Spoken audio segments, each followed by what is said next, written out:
Bueno, primero, muchas gracias por conectarse. Muy buenos días y gracias por conectarse a esta sesión del coloquio FEMAT-CIMAT.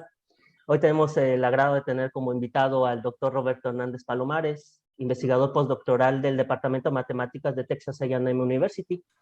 El doctor Hernández estudió la licenciatura en Matemáticas en la Universidad de Guanajuato y en CIMAT. Posteriormente estudió su maestría y doctorado en The Ohio State University. Ha sido asistente de profesor en la Universidad de Guanajuato y en The Ohio State University, y también profesor asistente visitante en Texas A&M University. Las áreas de investigación de su interés se encuentran dentro del álgebra de operadores, teoría de categorías y álgebra cuántica. En especial, cestre y álgebras, álgebras de von Neumann, subfactores, representaciones de grupos cuánticos compactos, álgebras planares, categorías de tensores unitarios, categorías de fusión, categorías de tensores modulares y simetrías cuánticas a través de categorías de tensores unitarios. Entre otros, ¿no? Y bueno, el doctor Hernández nos platicará qué son los espacios no conmutativos y sus simetrías cuánticas. Roberto, muchas gracias por aceptar nuestra invitación. Adelante. Al contrario, gracias por invitarme. Gracias también por la generosa presentación. Bueno, pues yo les voy a hablar de los espacios conmutativos no conmutativos y sus simetrías cuánticas. Antes de que se me olvide, les dejo mi información de contacto. No me está funcionando ya. En cualquier momento, si alguien me quiere escribir, platicar, hacerme alguna pregunta, correcciones, comentarios, demás, bienvenidos. Bueno, y antes de empezar, déjenme contarles brevemente de qué se va a tratar.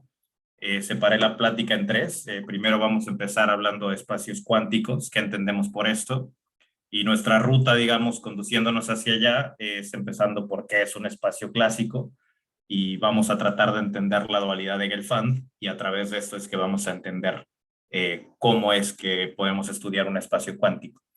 Y bueno, con esta motivación vamos a hablar un poquito y discutir un poquito sobre álgebras de operadores más formalmente y también un poco cualitativamente. Armados ya con un poco más de vocabulario, vamos a hablar de simetría cuántica, y para esto nos tenemos que especializar específicamente en subfactores y en el índice de Jones. Obviamente yo les voy a dar una historia muy sesgada de cómo entiendo yo la simetría cuántica, pero bueno, entiéndase que es una historia mucho más amplia de lo que yo les voy a contar hoy. Y bueno, para hablar de simetría cuántica, a partir de los subfactores es necesario, y vamos a motivar esto, es necesario hablar de categorías tensoriales unitarias, que de una vez lo pueden empezar a pensar como una generalización de un grupo, que bueno, lo vamos a utilizar como un objeto que codifica la simetría cuántica, y finalmente vamos a hablar un poquito de qué significa que una categoría tensorial unitaria actúe sobre un espacio no conmutativo. Y bueno, al final vamos a tratar de poner todo sobre la mesa y discutir un par de problemas activos de interés, y si el tiempo me lo permite, voy a hablar de un programa que llamo Matemáticas por Outsourcing, donde, bueno, me gustaría tratar de reclutar estudiantes que estén interesados en perseguir un posgrado y conectarse quizás con la gente más activa de la disciplina, pues a través de estar estudiando álgebras de operadores y demás. Ahora, quizás una advertencia. Preparé la charla pensando que iba a tener o que voy a tener un público pues más o menos variado desde dentro y fuera de las matemáticas. Entonces no quiero, bueno, bien quiero advertirlos de que a lo mejor peco un poco de más de intuitivo que de formal, pero igual me quedo contento con esto porque me gustaría más que se lleven las ideas a que los maree con un montón de simbolismos. Pero bueno, dicho esto, empecemos, voy a ajustar esto un poquito. Déjenme empezar hablando de espacios clásicos. Bueno, intuitivamente, lo que sea que esto signifique, pero nosotros pensamos típicamente en el espacio, o en un espacio clásico, como algo que está conformado por puntos, ¿cierto? Y formalmente, lo que pensamos es que X es un espacio, pensamos en un espacio clásico X como un espacio topológico, compacto y Hausdorff. Esta hipótesis de compacidad no es esencial realmente, podemos quedarnos con espacios localmente compactos si queremos, pero voy a hacer esto a un lado por hoy. Y si no te has llevado un curso de topología todavía, bueno, déjame darte algunos ejemplos de que puedes tener en mente de este tipo de espacios, digamos por dimensión, en dimensión 0, podemos pensar en quizás el corchete de n, que denota el espacio de n puntos separados. Este es un espacio topológico compacto de Hausdorff perfectamente. Podemos pensar, por ejemplo, en el intervalo unitario, así recto y bonito como lo pensamos siempre, pero también lo podemos deformar. Podemos pensar en S1, el círculo, que es el intervalo donde identificamos los puntos frontera. Lo podemos deformar, lo podemos inclusive anudar. Este es otro ejemplo de espacio topológico. Podemos pensar en el cuadrado del intervalo, acá abajo. Pues básicamente es un parche, si uno lo quiere pensar flotando en el espacio. Podemos pensar en el 2 toro, ¿no? Ya estamos pensando en superficies. Pero bueno, todos estos ejemplos son ejemplos particulares de espacios compactos y Hausdorff. Y la idea que queremos ejecutar a continuación es que queremos intercambiar el formalismo topológico por algo algebraico. Es decir, queremos intercambiar X por todos sus posibles retratos, por todas sus posibles fotos. Y lo que vamos a hacer es, en lugar de pensar en X mismo, vamos a pensar en C de X, que es el conjunto de todos los mapeos continuos de X a los números complejos, ¿cierto? Y este es un espacio vectorial, ciertamente, pero nos da mucha más estructura, en el sentido en que podemos multiplicar dos funciones puntualmente, donde f por g, pues es f de x por g de x, punto por punto. El conjugado de una función x, pues es el conjugado punto por punto, y la norma de una función, pues va a ser el supremo sobre los valores de la función a lo largo del espacio compacto x. Y bueno, dicho esto, podemos hablar de la dualidad de Gelfand, que formalmente nos da una equivalencia categórica. Por un lado, nos permite hablar de espacios topológicos compactos y Hausdorff como una categoría, y la podemos pensar también en términos de C-estrella álgebras conmutativas y con unidad. Antes de describir la equivalencia categórica, déjenme hablar un poquito del dominio y rango de la misma, y decirles rápidamente qué es formalmente o abstractamente un C-estrella álgebra, ¿no? Pues consiste en una álgebra involutiva o en una estrella álgebra, como lo quieras pensar. ¿Qué es esto? Es un espacio vectorial A con una operación conmutativa de suma y una noción de multiplicación, de manera que la conjugación es una operación antilineal y antimultiplicativa. Es decir, que si yo agarro un escalar lambda y lo multiplico por f y lo multiplico por g, la involución de esto o la estrella de esto es lambda barra por g estrella por f estrella, ¿no? Además pedimos que esta estrella álgebra sea de Banach, es decir, que tenga una norma que lo vuelve un espacio completo y que además hace que la operación de multiplicación sea una operación continua. Y esto se puede expresar muy fácilmente mediante pedir que la norma del producto sea menor o igual que el producto de las normas individuales, ¿no? Y bueno, lo que hace bien especial este formalismo es la propiedad C-estrella. Nótese que es una propiedad y no es más estructura, donde uno se pregunta si siempre es cierto que la norma de f estrella por f es igual al cuadrado de la norma de f. En el caso de C de X, pues todas estas propiedades son bastante sencillas, y estructuras son bastante sencillas de obtener. Y bueno, en particular la propiedad C-estrella también es una tontería fácil de obtener. Pero bueno, abstractamente lo que esto nos permite hacer a través de un teorema de representación de Gelfand y Naimark es que siempre podemos caracterizar un C-estrella álgebra como una subálgebra de operadores sobre algún espacio de Hilbert que es cerrado en la topología de norma de operadores en este espacio. Bueno, dicho esto, volvamos rápido a esa equivalencia categórica. Pues ya dijimos que cómo construir un álgebra a partir de un espacio, lo tenemos acá arriba, donde agarras un espacio X y entonces lo mapeas a un C-estrella álgebra a través de tomar todos sus retratos, ¿cierto? Agarras C de X.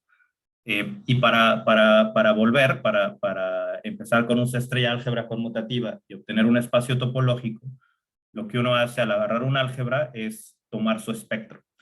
Y este espectro en realidad consiste de todos los caracteres del álgebra, que son todos los estrella homomorfismos con valores, mapas con valores en los números complejos, que además son multiplicativos, ¿no?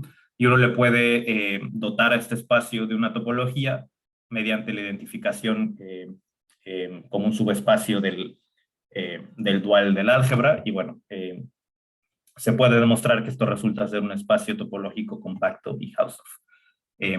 No voy a entrar mucho más en detalles en esta correspondencia, pero lo que sí quiero concluir, digamos en español vulgar, es que esto nos dice que toda estrella álgebra conmutativa y con unidad es de la forma C de X para algún espacio compacto X, ¿no? Y esto nos brinda un montón de qué hacer, porque nos da la siguiente temática, ¿no? A la hora de preguntarnos, bueno, ¿y qué pasa con todas las estrellas álgebras no conmutativas, ¿cierto? ¿Qué es lo que corresponde a las álgebras no conmutativas? Y la temática que nos da es que, bueno, si intercambiamos espacios clásicos por C-estrella álgebras conmutativas, también podemos pensar que un C-estrella álgebra no conmutativa pueda pensarse como las funciones sobre algún espacio críptico o inaccesible no conmutativo X, ¿no?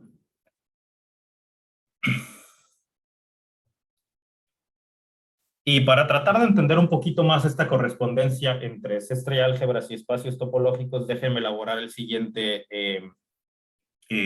diccionario y tratar de extraer quizás información topológica, entre comillas, a partir de información algebraica, ¿no?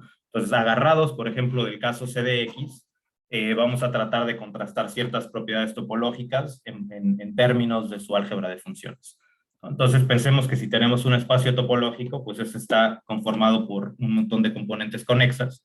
Aquí en mi dibujo tengo X0 y X1. Y bueno, algebraicamente eso se traduce en términos de las proyecciones ortogonales, que son funciones en CDX, que son idempotentes por un lado y que además son autoadjuntas, ¿no?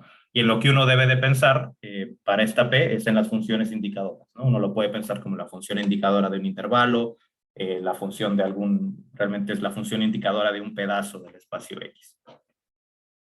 Bueno, y por otra parte, por ejemplo, podemos pensar a qué corresponde la noción de punto, de un punto X0 dentro del espacio X.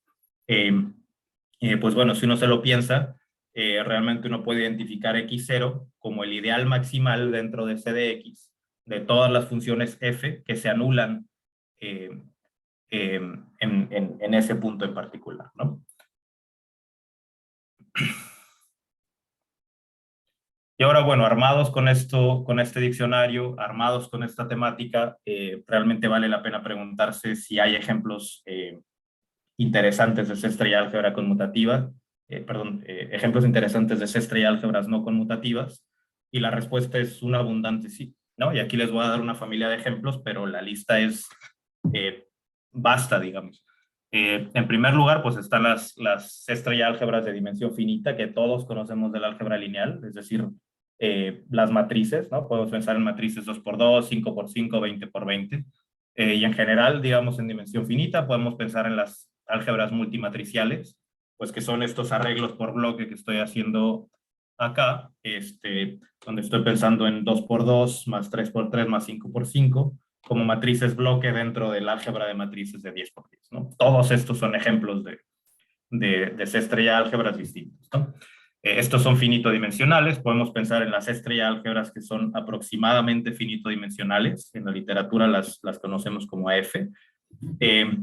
Y un ejemplo sencillo, o quizás probablemente el más sencillo, es el álgebra uniformemente hiperfinita, donde uno se toma repetidas potencias tensoriales de las matrices 2x2, ¿no? Uno hace M2, M2, M2 infinitas veces, y en el límite, es un límite inductivo, lo que uno obtiene es una álgebra que se llama M2 a la infinito. Y bueno, por ejemplo, para trabajar con esta álgebra, uno típicamente se escoge un subespacio denso, que consiste en matrices que, digamos, se ven de esta forma, X1 por X2, digamos, hasta Xn, y a partir de cierto momento, pues uno lo llena de identidades 2x2, ¿no? Entonces, los operadores de esa forma te van a generar un espacio denso con el que uno puede trabajar esta álgebra y realmente pensar qué demonios significa, ¿no? Y bueno, quiero observar que este tipo de álgebras se vuelven muy combinatorias, se pueden realmente clasificar por invariantes muy finos que son los diagramas de Bratelli, que son gráficas.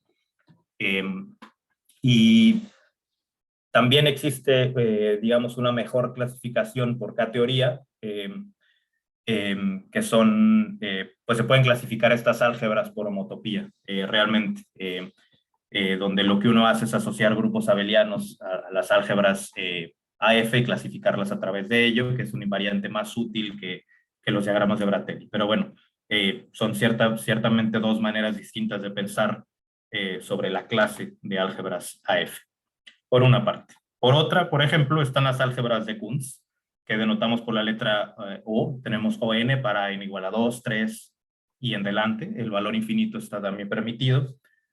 Y bueno, estas las podemos pensar también de una manera sencilla, que son generadas por un espacio de Hilbert de dimensión n, ¿no? Concretamente podemos pensar sin problema en el espacio C a la n, y pensamos en las álgebras de Kunz como las álgebras que contienen todas las transformaciones lineales de las potencias tensoriales o entre potencias tensoriales de C a la n. Es decir, todos los mapas lineales de C a la n por m a C a la n por nk para todo m y k enteros, ¿no? Y bueno, realmente cuando uno genera estas álgebras no importa, el espacio de Hilbert que uno escoja no importa, lo único importante es la dimensión. Y bueno, también se puede demostrar que estas álgebras son simples. Y esto ya debe de llamar la atención porque tenemos ya, por ejemplo, un sastre de álgebra no conmutativo que no tiene ideales. Y esto quiere decir que hay un espacio cuántico detrás que no está conformado por puntos. Esto ya a la mente matemática ya debe de sacarle cuando menos un par de chispas. Y finalmente les quería dar otro ejemplo que es el álgebra de Yang-Xu, denotada por la letra Z. Es una construcción un tanto más misteriosa. Y más aún, déjenme decir que es un análogo de los números complejos en dimensión infinita, en el sentido en que la K-teoría de Z es la misma K-teoría que la de los números complejos.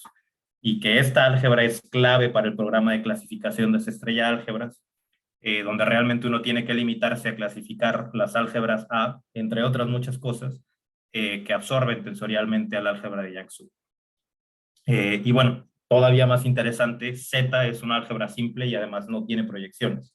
Es decir, está, digamos, o podemos pensar en Z como las funciones sobre algún espacio que ni está hecho de puntos y además es conexo.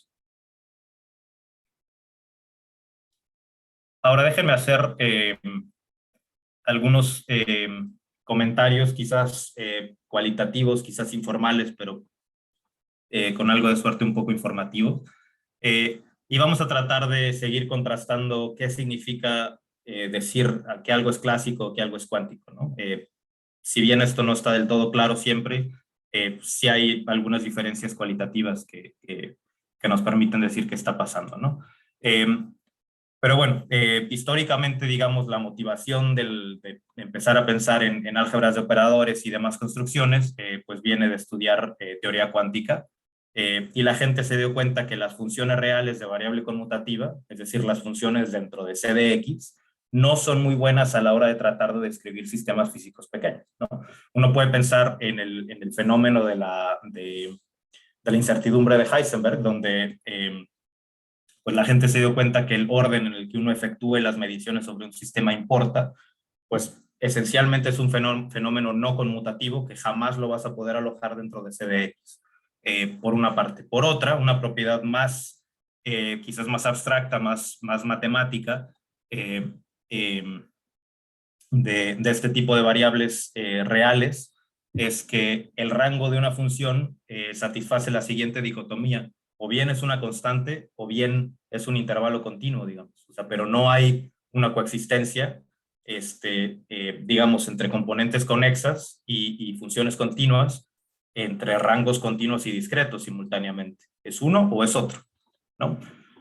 Y bueno,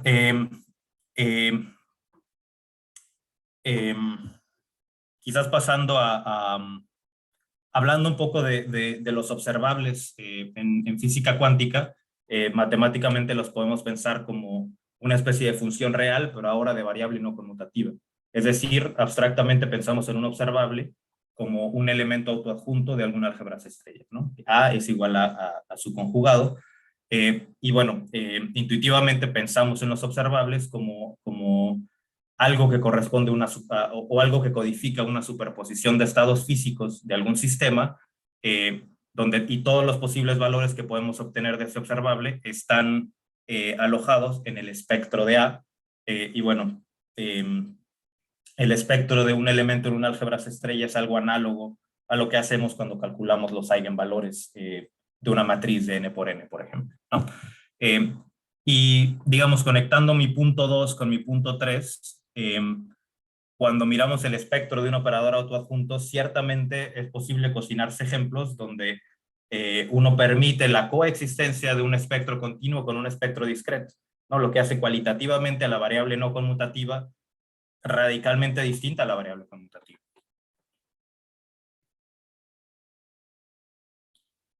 Ahora, permítanme salirme un poquito del renglón de las álgebras estrellas y por razones técnicas quiero empezar a hablar de álgebras de von Neumann y empezar a especializar un poquito más el discurso. Eventualmente vamos a volver a las estrellas álgebras. Y bueno, intuitivamente cuando uno piensa en álgebras de von Neumann, trata de cambiarle el saborcito a las cosas. Ciertamente cuando hablábamos de esa estrella álgebras, estábamos pensando en topología no conmutativa. A la hora de hablar de álgebras de von Neumann, queremos pensar en una teoría no conmutativa de la medida, ¿no? Mediante un ejemplo ya justifico este punto de vista, pero bueno, formalmente un álgebra de von Neumann es un C estrella álgebra n que tiene un predual. Es decir, que existe un espacio de Banach, n subestrella, cuyo dual va a ser isomorfo al álgebra n, ¿no? Y una muy buena razón por la que vale la pena especializarse en este tipo de álgebras es el teorema del doble conmutador de von Neumann, que nos permite caracterizar estas álgebras de la siguiente forma. Decimos que un subálgebra de los operadores de algún espacio de Hilbert, ¿no? Podemos pensar que tenemos representada nuestra álgebra como ciertas matrices infinitas. Pues resulta ser un álgebra de von Neumann. Perdón, si esta álgebra es una álgebra de von Neumann, la podemos caracterizar de las siguientes dos maneras. Podemos escribir n como igual a su doble conmutador por una parte, y también podemos escribir n como una estrella álgebra que es cerrada en la topología de operadores débil. Ahora, no voy a entrar mucho en detalles de cuáles son las definiciones de estas dos construcciones, pero lo que sí quiero decir es que lo que estamos viendo aquí es realmente un puente entre una construcción del lado derecho, que es puramente algebraica, y del lado izquierdo, que es una construcción que es puramente analítico, topológica, ¿no? Y bueno, se pregunta uno qué son estas cosas, déjenme darles ejemplos.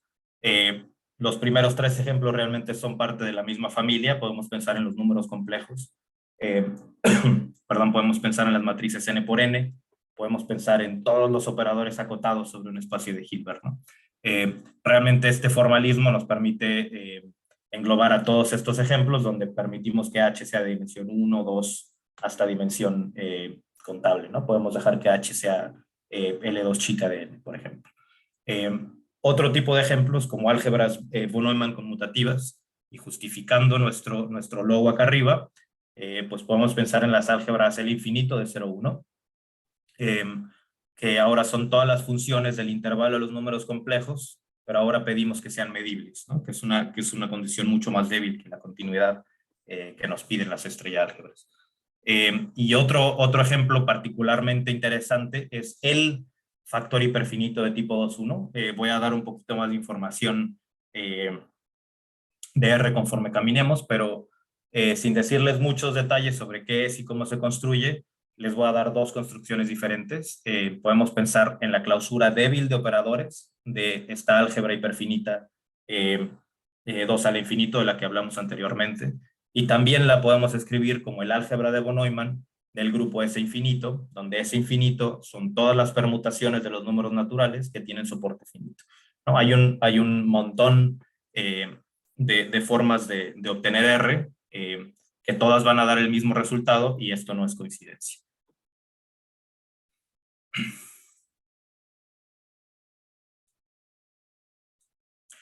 Y bueno, ahora ya estamos casi listos para hablar de este fenómeno de la simetría cuántica, y para ello necesitamos una última, con suerte, última pieza de vocabulario, y necesitamos hablar de los factores, ¿no? Un factor es un álgebra de von Neumann simple. Y digamos, si uno está motivado quizás a tratar de entender qué son los subfactores, tratar de clasificarlos y demás, quizás en una forma más categórica, pues uno tiene que estudiar los factores y mapas entre ellos. Ahora, la simplicidad de estos nos fuerza a que si queremos estudiar funciones de n a m, digamos, esto realmente se condensa a estudiar inclusiones unitales de n dentro de m, ¿no? Y este tipo de inclusiones es a lo que llamamos un subfactor, ¿no? Ahora déjenme poner esto por un lado por un minuto y volver a un poco hablar del factor hiperfinito R y presentarles el teorema de clasificación de factores hiperfinitos que históricamente fue iniciado por Murray y von Neumann y finalmente culminó con trabajo de Kohn, que digamos de una manera muy burda podemos decir que R es el único factor hiperfinito de tipo 2, ¿no? Hiperfinito en el sentido en que se puede aproximar por matrices, dicho de una manera un tanto laxa, y tipo 2.1 significa que tiene una traza. Es decir, podemos pensar en R como una especie de espacio de probabilidad no conmutativo, ¿no? Y, perdona, Roberto, perdona la interrupción. Dime. Un subfactor es una subálgebra. Sí, de manera que comparten el 1. Ok. Pudieras tener de alguna manera, o sea, puedes pensar, digamos, en las matrices 2x2 dentro de las matrices 4x4, que no tienen el mismo 1. Pero un subfactor demanda que esa inclusión comparta el 1. De alguna manera es una inclusión centrada en ese sentido. Ok. Entonces, en este mapa que tienes acá, 1 de n es igual a 1 de m. A 1 de m. Al 1 de m. Okay. Perfecto. Sí. Gracias. Bueno, y tratando de conectar subfactores y este teorema de clasificación, déjenme construirles el siguiente corolario. Digamos que uno empieza con una acción de un grupo finito G sobre el factor hiperfinito R. Estas siempre existen. Y uno puede construirse siempre el siguiente subfactor.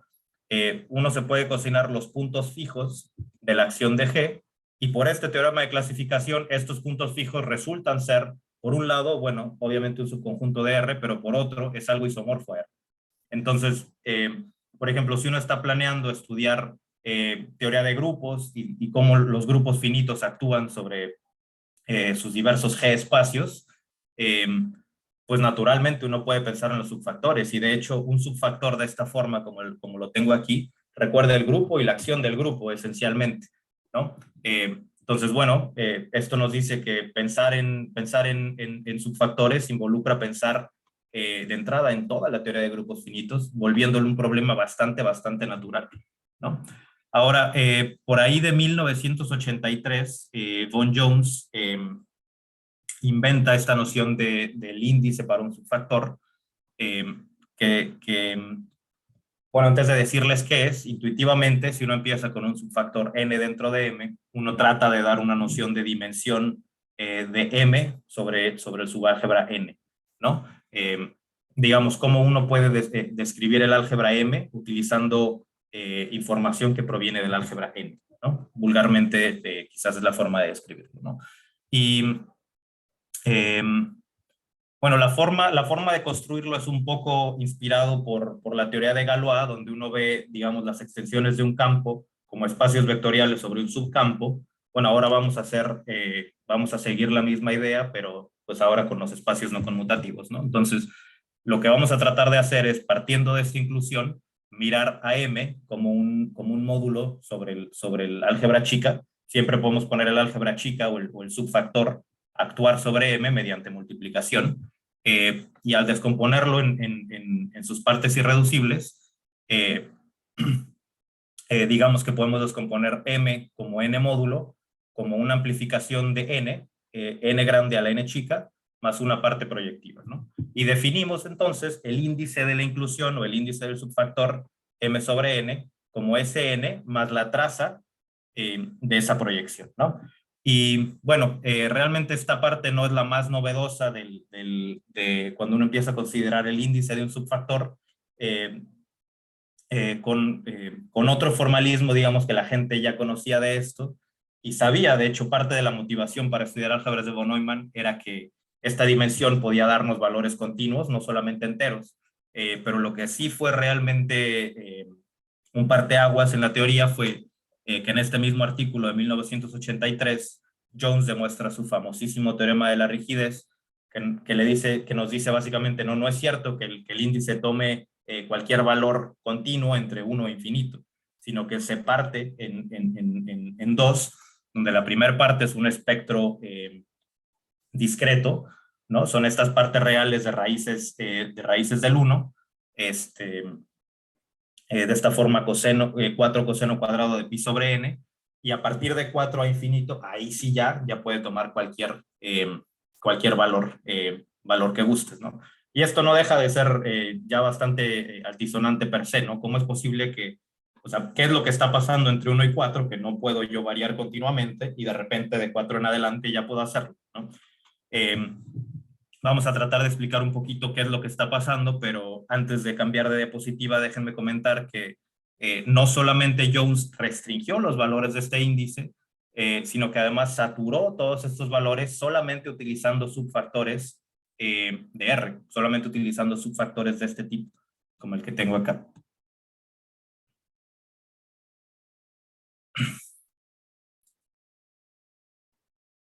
Bueno, ahora con esta motivación quiero empezar a hablar de categorías tensoriales unitarias y por qué son necesarias para empezar o cómo empezar a sospechar siquiera que este tipo de cosas existen. Pensemos de vuelta en el siguiente ejemplo. Digamos que tienes un grupo finito, un grupo discreto, actuando sobre R de esta manera, y digamos que uno se toma la construcción de los puntos fijos o uno se toma la construcción de hacer un producto cruzado, por ejemplo. Pero bueno, independientemente de eso, lo único que uno va a poder obtener a la hora de calcular índices son valores enteros del índice, ¿no? Y como sabemos que el espectro de Jones está saturado, quiere decir que pues podemos siquiera empezar a sospechar que el factor R tiene un montón de simetrías que no pueden describirse en términos de teoría de grupos, pues precisamente por esta obstrucción, ¿no? Y lo que queremos ahora motivar es que la existencia de simetrías no enteras, a lo que vamos a llamar simetrías cuánticas, es lo que explica el resto del rango de Jones, ¿no? Y bueno, a lo que queremos encaminarnos ahora es tratar de entender qué significa más o menos que una categoría tensorial unitaria actúe sobre un espacio no conmutativo. Pero para ello déjenme intentar darles una idea de qué es lo que es una CTU, ¿no? Ahora, definir una categoría tensorial unitaria lleva un montón de información, lleva un montón de estructura y un montón de propiedades, y a lo mejor no es lo ideal tratar de describirlo ahorita. Entonces, quizás la manera más fácil que tengo en este momento de definirla es no definirla, más bien tratar de motivarla.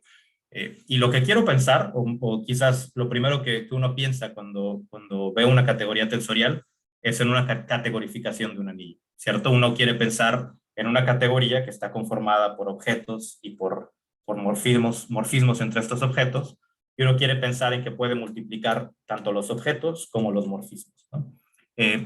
Y bueno, haciendo esto, podemos pensar en estas CTUs como generalizaciones al mismo tiempo, tanto de un grupo como de sus representaciones, ¿no? En términos un poquito más concretos, ¿qué es lo que es una CTU? Bueno, uno empieza con una categoría C, que es C lineal, es decir, pedimos que los espacios de morfismo sean espacios vectoriales complejos, y además pedimos que tenga una noción de suma directa, ¿no? Podemos sumar objetos, podemos sumar morfismos. Además, bueno, necesitamos un producto tensorial y escogemos perdón, un objeto 1, y además, bueno, déjenme decir que como en la teoría de categorías, la noción de igualdad, ¿no? Esta barrita paralela A igual a B, igualdad entre objetos no siempre está a la mano, solamente podemos hablar de isomorfismo de objetos.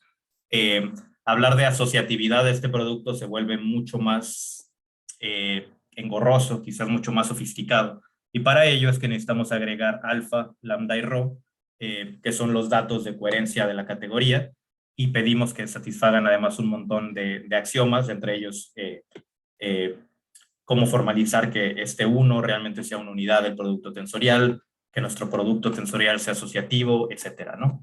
Es divertido en realidad empezar a pensar en estos axiomas. Son los axiomas pentagonales, los axiomas triangulares, en caso que alguno ya los haya visto. Bueno, y finalmente también necesitamos una estructura daga y una estructura conjugada, lo que llamamos una estructura biinvolutiva, donde la primera, la daga, pues es una noción que nos permita tomar adjuntos de mapas, de la misma forma en la que calculamos el adjunto de una transformación acotada entre espacios de Hilbert, por ejemplo. Y esta estructura de conjugados podemos pensarla como pedir que nuestros objetos tengan duales, y es, digamos, un debilitamiento del axioma de invertibilidad de los grupos.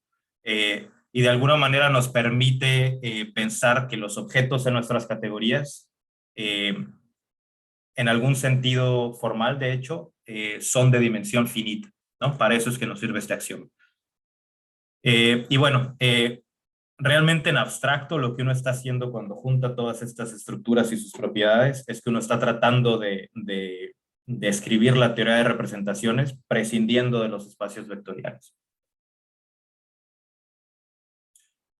Ahora, como no les di una definición, al menos déjenme enseñarles algunos ejemplos, ¿no? Y lo prometido es deuda, ¿no? Les dije que una categoría tensorial generalizaba los grupos y sus representaciones. Bueno, el primer ejemplo en el que podemos pensar es toma un grupo finito y sus representaciones de dimensión finita, ¿no? Bueno, tenemos una noción estándar de qué significa tomar el conjugado de una representación, sabemos sumarlas, sabemos multiplicarlas, ¿no? Podemos tomar caracteres, hacer un montón de cosas, ¿no? Este es un ejemplo unitarizable de una categoría tensorial perfectamente. Podemos tomar directamente el grupo G, ¿no? Digamos un grupo finito, tiras los elementos del grupo sobre la mesa y les montas espacios de Hilbert de dimensión finita, ¿no? Y te permites combinar estos espacios de Hilbert a través, o el producto tensorial entre estos espacios de Hilbert está codificado por la operación de multiplicación del grupo, ¿no? Estos son formalmente los espacios de Hilbert G graduados. Esa es otra construcción, lo podemos pensar como haces de Hilbert sobre de dimensión finita sobre el grupo, ¿no? Es una forma quizás más sofisticada de decirlo que lo que es necesario. Bueno, por una parte. Por otra parte, bueno, los subfactores de esperar, ¿cierto? Son fuentes también de estas categorías, donde si uno empieza con un subfactor, uno se puede cocinar lo que se llama el invariante estándar, que es precisamente la categoría, es algo muy cercano a lo que estábamos discutiendo hace un par de diapositivas, donde uno mira a M, pero ahora lo dota de acciones que conmutan entre ellas, una acción derecha de N sobre M y una acción izquierda de N sobre M, y empieza a tomar productos tensoriales de este espacio, y se fija en la categoría tensorial que esto genera, ¿no? Esto es un tanto abstracto, pero bueno, concretamente, si esto ayuda, pues uno puede escribir C como una categoría tensorial que consiste de NN bimódulos, ¿no? Típicamente es una industria tratar de describir estas cosas dado un subfactor. Otro ejemplo son las categorías de Temperley-Levy-Jones, que dependen de un parámetro delta. Entonces uno empieza como sigue. Si uno quiere que estas categorías sean unitarias, uno debe de escoger un parámetro complejo delta, cuyo cuadrado esté dentro del rango del índice de Jones. Los objetos de esta categoría son los números naturales y el cero, ¿no? M, n igual a 0, 1, 2, etcétera. Y los espacios de morfismos entre dos números m y n son las particiones que no se cruzan, ¿no? Déjenme darles un ejemplo. Y realmente la forma más fácil y más directa de pensar sobre esta categoría es mediante su cálculo gráfico, ¿no? Entonces, por ejemplo, aquí les estoy dando un morfismo, es un diagrama de cuerdas que no se cruzan, del número 5 al número 7, ¿no? Léanlo de abajo para arriba. Y lo estoy componiendo con el producto tensorial de otros morfismos más chiquitos, ¿no? Lo que quiero dar aquí es darles un sentido de cómo se combinan las operaciones de componer morfismos y tensorear morfismos también, ¿no? Entonces, empezando de adentro para afuera, acá abajo tenemos el producto tensorial de este endomorfismo de 3 con este endomorfismo del número 2, lo único que hacemos es concatenarlos, y la composición es montar el otro morfismo por encima, ¿no? Y lo que obtenemos al final es un morfismo del número 5 al número 7, ¿no? Uno lo único que tiene que hacer es contar las cuerdas entre la base y la base de abajo y la base de arriba. Y para explicar un poquito la presencia de este parámetro delta, lo que hacemos es lo que sigue. Cada que compongamos un par de morfismos, si vemos que surge un ciclo acá, ¿cierto? Porque estamos borrando las fronteras entre los morfismos. Cada que veamos un circulito cerrado, lo podemos remover de nuestro diagrama y el precio que pagamos es que tenemos que multiplicar el diagrama restante por el número delta. Y nos permitimos simplificar todos estos diagramas por isotopía. Es decir, por ejemplo, esta cuerda que teníamos aquí, que está un poco colgando, pues la podemos arreglar de manera que nuestro diagrama sea algo mucho más civilizado. Y bueno, el resultado de esta composición termina siendo este morfismo de acá, ¿no? Estas son las categorías TLJ. Tenemos otra categoría también sumamente interesante, que es la categoría de Fibonacci, cuyos objetos simples son el 1 tensorial y un objeto tau, ¿no? Y entonces me voy a fijar en la categoría tensorial generada pues, por sumas y productos de estas cosas. Y para especificarte esto, lo único que necesito decirte es qué pasa cuando elevas tau al cuadrado, cuando lo multiplicas por sí mismo. Y bueno, por definición, pedimos que tau por tau sea isomorfo a 1 más tau, ¿no? Y explicando este nombre Fibonacci. Y bueno, una consecuencia inmediata de esto es que si pensamos que existe una noción de dimensión, que lo existe en esta categoría, a partir de esta ecuación tenemos que concluir necesariamente que la dimensión de tau es la razón áurea, ¿no? Que para empezar no es un entero. Entonces ya nos da ejemplos de categorías tensoriales unitarias que no vienen de representaciones de grupos. Y bueno, ya que sabemos que es un espacio no conmutativo, ya que sabemos que es el invariante estándar, ya que tenemos ejemplos de categorías tensoriales unitarias, vamos a pensar sobre las acciones de estas categorías, sobre los espacios no conmutativos, ¿no? Ahora vamos a tratar de describir muy brevemente, muy someramente, qué significa que una categoría actúe sobre un factor n. Formalmente lo escribimos como un funtor,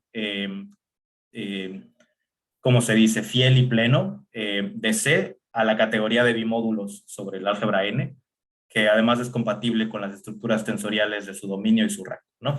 Formalmente esto es lo que significa. Ahora, un poco acorde con esta temática de espacios cuánticos, donde podemos ver sus espacios de funciones, pero no podemos ver el espacio punto por punto, lo mismo sucede con este tipo de acciones, donde con este formalismo realmente no podemos ver directamente la acción de la categoría en n elemento por elemento, pero como va a justificar a continuación, son justamente la pieza que se necesita para terminar de explicar el espectro no entero de Jones. Ahora, no voy a dar mucho más justificación de por qué este es el formalismo para describir este tipo de acciones, pero lo que sí voy a decir es que con este lenguaje perfectamente se puede generalizar la noción de la acción de un grupo que aprendemos todos en álgebra moderna, donde decimos que G, un grupo, actúa en un espacio X, lo formalizamos como un homomorfismo, digamos, phi, de G a los automorfismos de X, ¿no? Lo que estamos tratando es abstraer o generalizar este formalismo y lo que obtenemos es esto de acá, ¿no? Pero me voy a limitar a decir esto. Ahora, tratemos de seguir encaminados a explicar el resto del espectro de Jones y para eso nos basamos en un también bastante impresionante teorema de Sorin-Popa que mostró en 1990, que nos dice que el factor hiperfinito R de tipo 2,1 admite una única acción o esencialmente una única acción de cualquier categoría tensorial unitaria finita.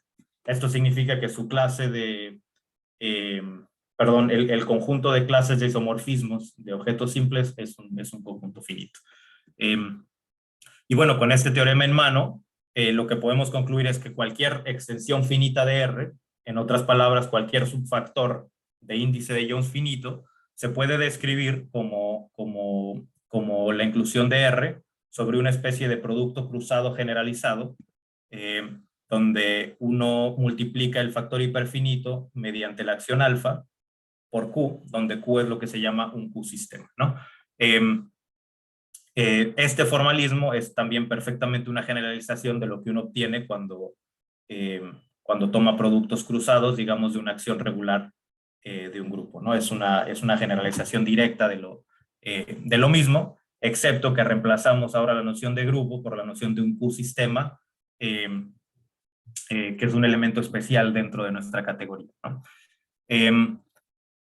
Y bueno, también quizás cualitativamente quiero decir que esto de alguna manera en el contexto no conmutativo codifica el tomar cociente por órbitas de la acción de un grupo.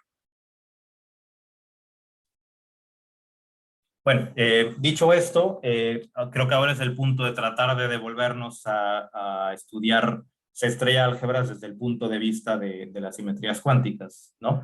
O sea, ciertamente empezamos de C-estrella álgebras, especializamos a factores, a subfactores, surgieron las categorías tensoriales.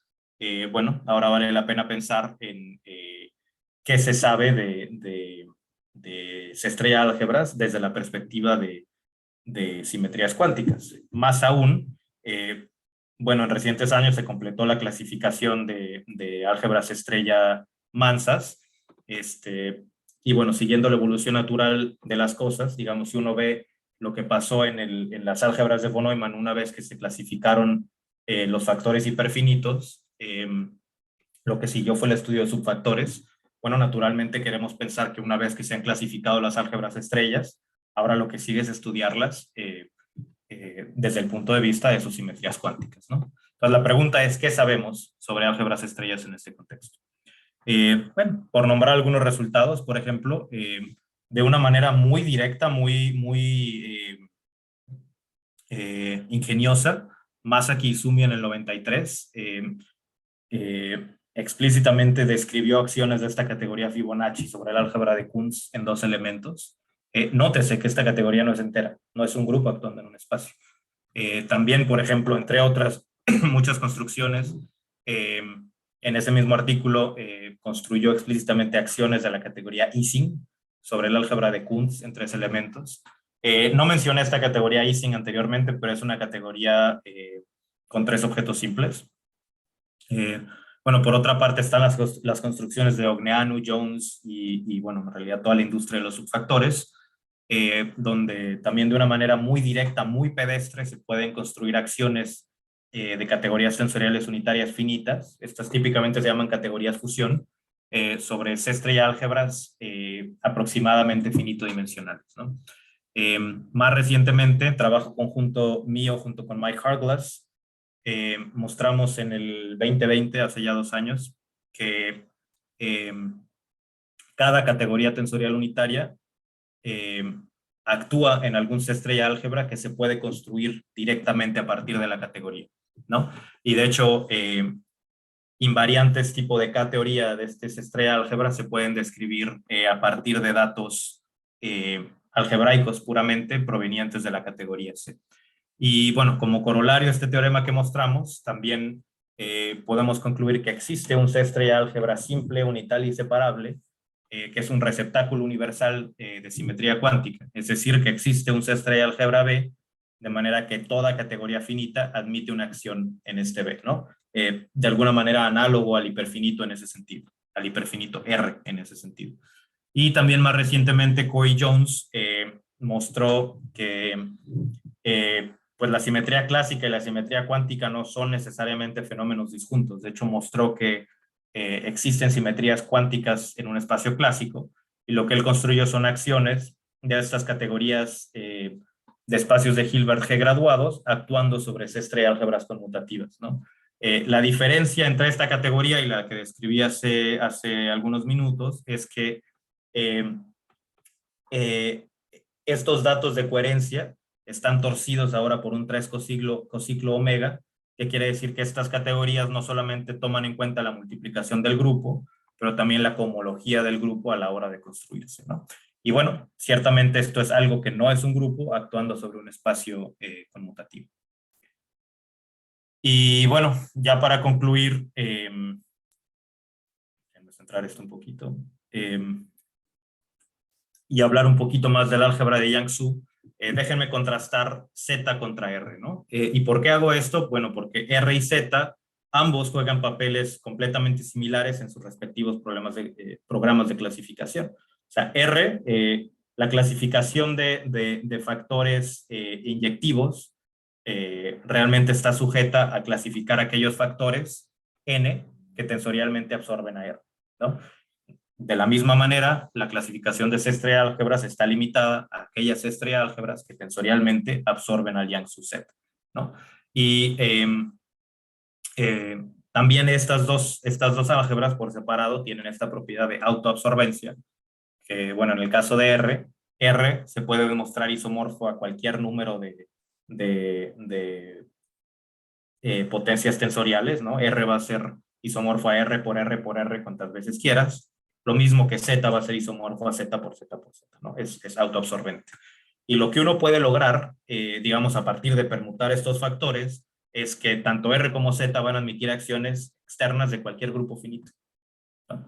Y bueno, a lo que esto nos motiva es, bueno, si queremos estudiar las álgebras, las estrella álgebras clasificables desde el punto de vista de las simetrías cuánticas, bueno, esta propiedad aquí, pues es la puerta de entrada a ello, ¿no? Lo que nos está pidiendo es que estudiemos a Z desde el punto de vista de sus simetrías cuánticas, y esto por absorción nos va a dar un montón de simetrías sobre toda la clase de esa estrella álgebra, de esa estrella álgebras clasificables. Pero bueno, ese es un problema abierto y bastante activo, y por ahora lo único que sabemos es que el álgebra de Yang-Su solamente admite simetrías enteras, que no es lo mismo que decir simetrías de grupo, ¿no? Por ejemplo, no sabemos si la categoría de representaciones de S3 actúe sobre Z todavía.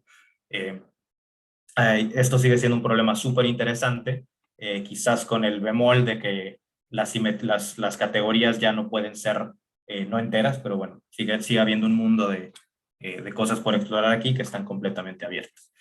Y bueno, respecto al contenido de la charla, esto es todo lo que quería decir. Lo que sí quiero añadir es un último párrafo, quizás dirigido a la gente más joven que esté conectada por aquí. Y bueno, si te interesan o te interesaron todos estos temas, estás interesado en perseguir un posgrado, en perseguir una carrera académica, bueno, te invito. Yo estoy buscando conformar un grupo de estudiantes para seguir aprendiendo pues temas de álgebras de operadores, categorías tensoriales, simetrías cuánticas y demás. Y bueno, además puedes ganar, que quizás te pueda ayudar y guiarte a tratar de acceder a un posgrado en el extranjero, conectarte con la gente más activa, quizás la gente más joven que esté trabajando en este tema, y potencialmente recibas una beca, ¿no? Si este tema te interesa, si quieres, por ejemplo, empezar algún curso de lectura, además, escríbeme. Mi correo es robertohp.marz@gmail.com. Y bueno, con esto quiero concluir. Muchísimas gracias por su atención. Muchas gracias, Roberto. Un aplauso. No sé si tengan alguna duda. Pueden desactivar, activar su micrófono y con confianza.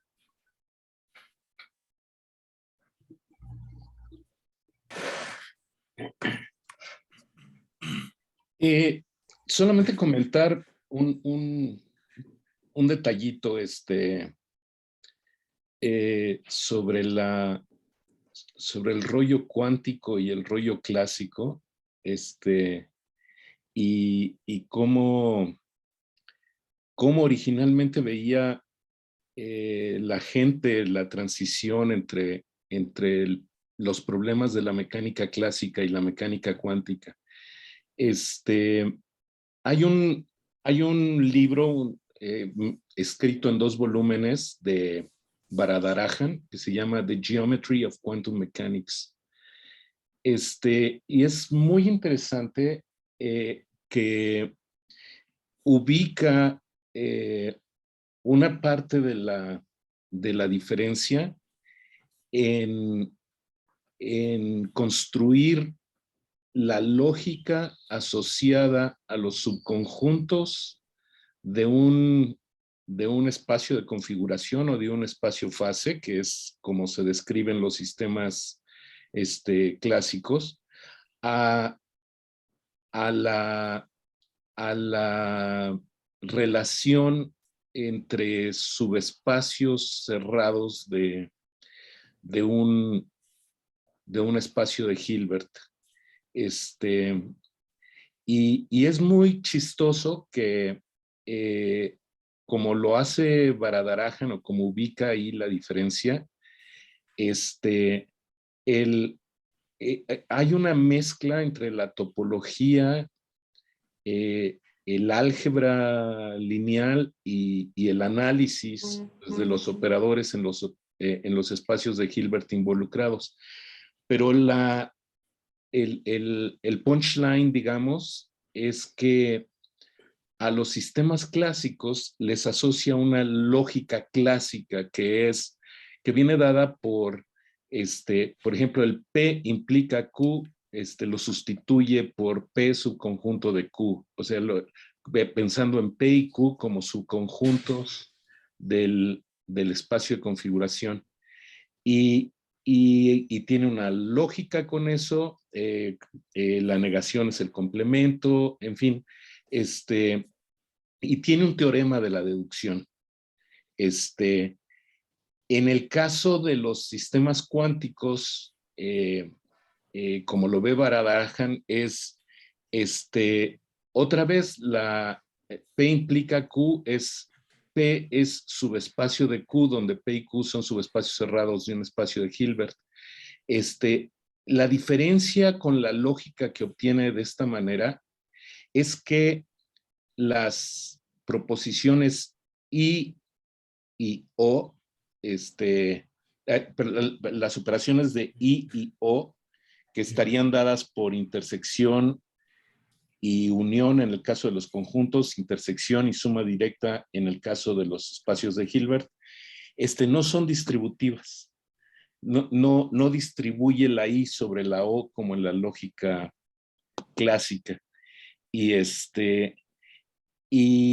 lo que sí es que en mi percepción, por ahí abrió la puerta a esta interacción muy interesante entre la topología, las funciones medibles, el álgebra, el análisis, y lo que sí es que pues, es un rollazo leerse los 2 volúmenes de Varadhajan, pero es pues muy, muy interesante. Solamente era comentar sobre eso en el cuento de los orígenes, y luego pues yo creo que ya platicaré con Roberto de sobre otras dudas y preguntas que me quedaron ahí. Gracias, Roberto. Al contrario, y adelante, con mucho gusto. Gracias. Gracias por el comentario también. ¿Alguien más quiere hacer una pregunta o un comentario? Sí, bueno, 2 preguntas. Una, no sé si puedes decir algún comentario de la relación que existe entre estos factores, esta clasificación de Young de subfactores e invariantes polinomiales, vía la traza, vía ciertas trazas, ¿no? Y que esencialmente ahí del grupo de trenzas, y que ahí recupera los invariantes polinomiales. ¿Alguna idea de cómo funciona esta conexión?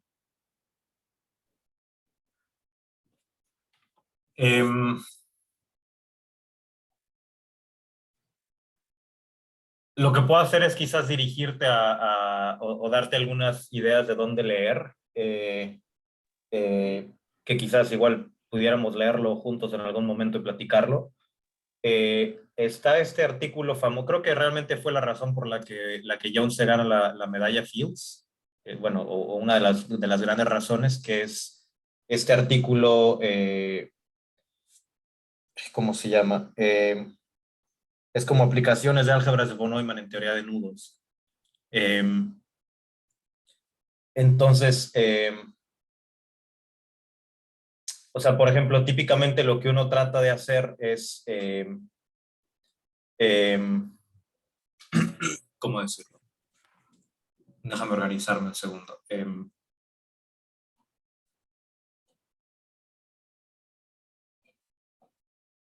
O sea, digamos que cuando hay una relación entre estos invariantes estándar de factores hiperfinitos de índice chico, hay una relación entre estos objetos, digamos, categóricos y una construcción muy propia de las álgebras de von Neumann, que se llama la construcción básica de Jones. Y uno puede realmente ligar o expresar los invariantes estándar con lo que se llama la latiz de conmutadores superiores. Es decir, uno puede armar una torre de álgebras, calcula conmutadores relativos. En ciertos casos mansos, estas álgebras son álgebras de dimensión finita, y realmente lo que están ensamblando estas álgebras de dimensión finita son estas categorías TLJ que describí. Y bueno, estas categorías TLJ, toma esto con un granito de sal porque no tengo muy fresca la construcción, pero estas categorías TLJ también se pueden ver como cocientes de trenzas, ¿no? Donde uno puede ver una trenza y bueno, teniendo presente el teorema creo que es de Markov, que te dice que todo nudo se puede expresar como la traza de alguna trenza. Y uno cocienta tipo por estas relaciones de Jones, donde rompes los cruces por ciertas combinaciones de ¿cómo decirlo con las manos? De este nudo bueno, perdón, de esta partición con esta partición, una vertical con una horizontal, ¿no? Cuando uno se calcula el polinomio de Jones. Entonces uno puede ver estas categorías TLJ apareciendo como estos cocientes de trenzas, ¿no? Y tomando diferentes tipos de cocientes, me parece que uno puede ver surgir el polinomio de Jones, el polinomio de todos estos polinomios o todos estos invariantes polinomiales de nudos, Alexander, no sé si estos Homefly y también todas estas cosas aparezcan, pero quizás, bueno, el punto de partida de estas cosas me parece que es este artículo de Jones déjame buscarlo, si me das un segundo. Por ahí si uno se googlea, digamos, knots in von Neumann algebras.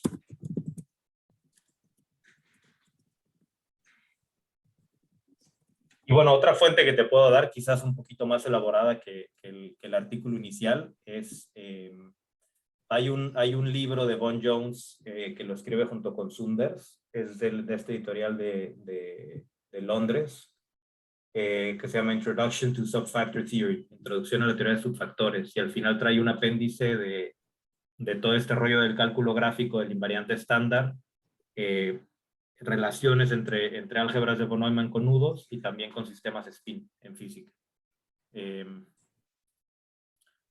Ya lo encontré, por cierto. El artículo que te digo de Von Jones se llama A Polynomial Invariant for Knots via von Neumann Algebras.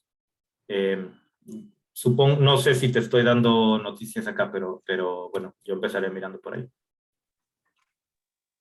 Ok, muchísimas gracias. Otra cosa rápida.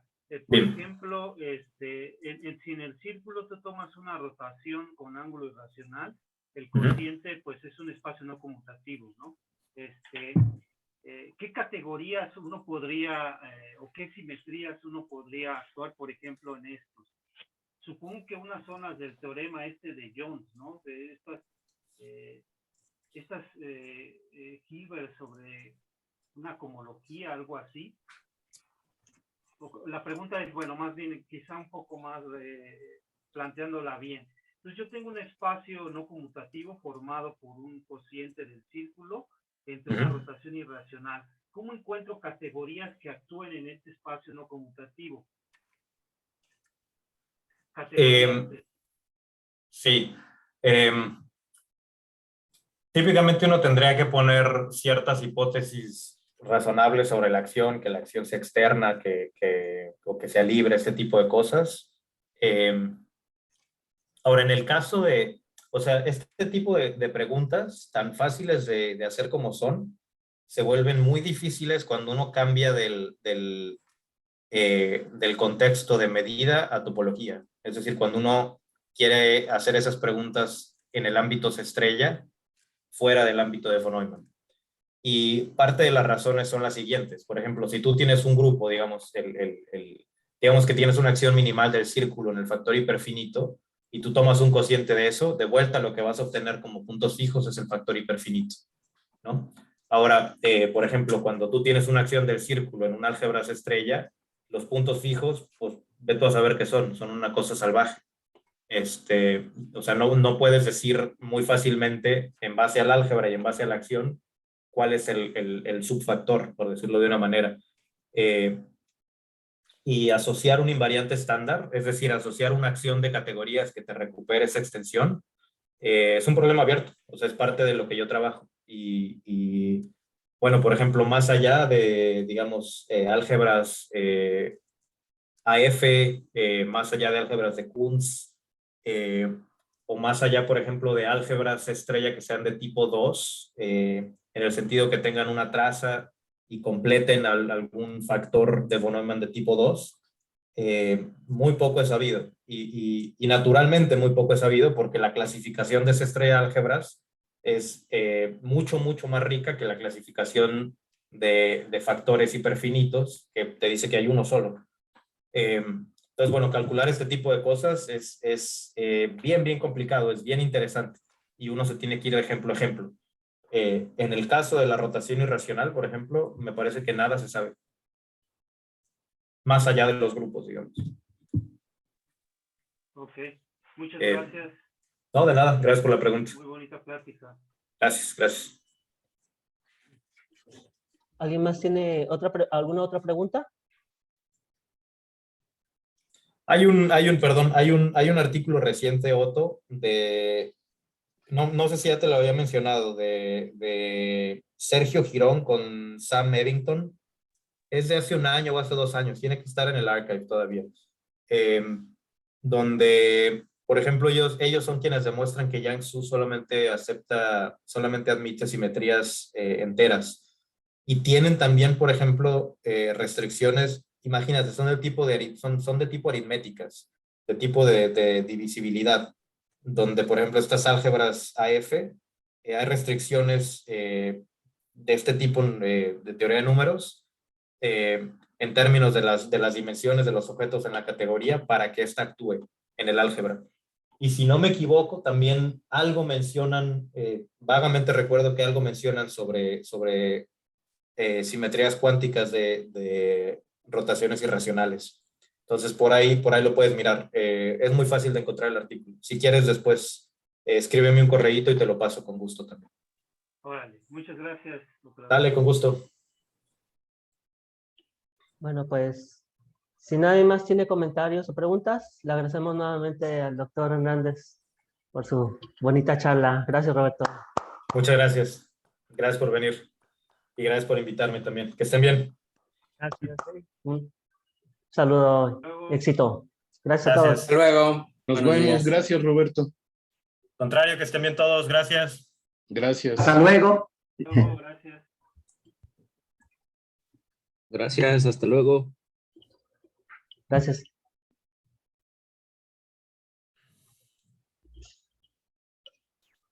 Ujú. Listo, se acabó. Ah, voy a parar el... La grabación.